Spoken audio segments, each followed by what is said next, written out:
Hello everyone, what's popping on guys? I hope all are keeping good. So আজকে আমরা pronunciation related বা vocabulary related নতুন একটা session শিখব। ঠান্ডা জনিত অসুখ বিসুখ নিয়ে আমরা আজকে লেসন শিখব। অর্থাৎ এই সিজনটাতে আমাদের সবারই হাঁচি কাশি ঠান্ডা সর্দি এগুলো হয়ে থাকে।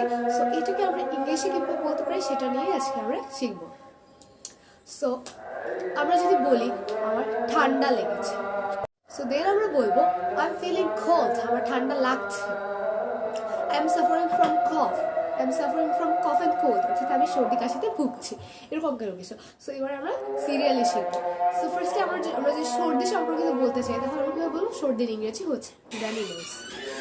হাঁচি, ইয়েস, হাঁচি হচ্ছে স্নিজ। আমি এখানে স্পেলিং অ্যান্ড ভোকাবুলারিটা অ্যাড করে দেব। So without any further ado, let's get into the video.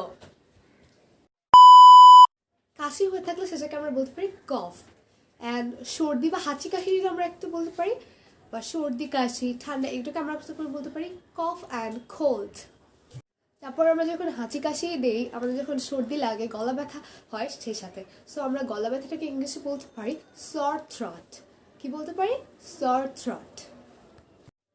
তারপরে এই অসুখগুলো যখন আমাদের হয়ে যায়, যখন আমরা এগুলোতে সাফার করে থাকি, যখন আমরা ভুগতে থাকি, সেটাকে আমরা ইংলিশে কি বলতে পারি?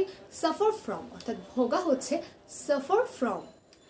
আর আমরা যদি এটাকে অনেকদিন ধরে ভুগতে থাকি বা এই ঠান্ডাটা আমাদের অনেকদিন ধরে লেগেছে, তাহলে সেটাকে আমরা বলতে পারি সাফারিং ফ্রম।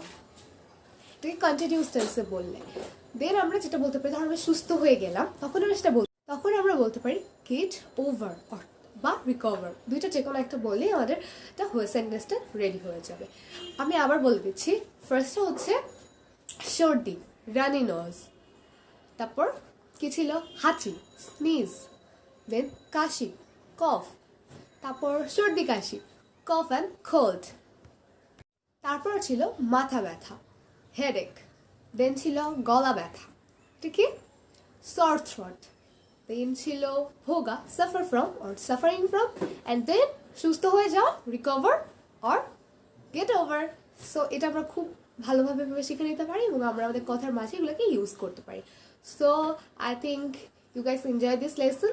সো যদি আপনাদের এই লেসনটা ভালো লাগে তাহলে অবশ্যই লাইক করবেন, কমেন্ট করতে ভুলবেন না, পরবর্তীতে কী কী ভিডিও চান, এবং সাবস্ক্রাইব করবেন, আর পাশে থাকা বেল আইকনটা বাজিয়ে দেবেন, আর বেশি বেশি শেয়ার করবেন। So take care, have fun, I love this everybody.